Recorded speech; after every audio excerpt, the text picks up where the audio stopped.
Hi friends, welcome back to my channel. Today, in this video, I'm going to show you how to turn on or off the battery share feature on Android. Please consider subscribing to my channel and liking this video. Let's get started, guys. Step 1. First, unlock your Nothing phone. Open the Settings app to find the Home Settings menu. Step 2. Now scroll down and choose the battery option on the screen. This menu contains additional options for customizing your device's features. Step 3.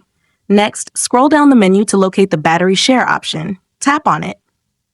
Unfortunately, this is turned off. Step 4.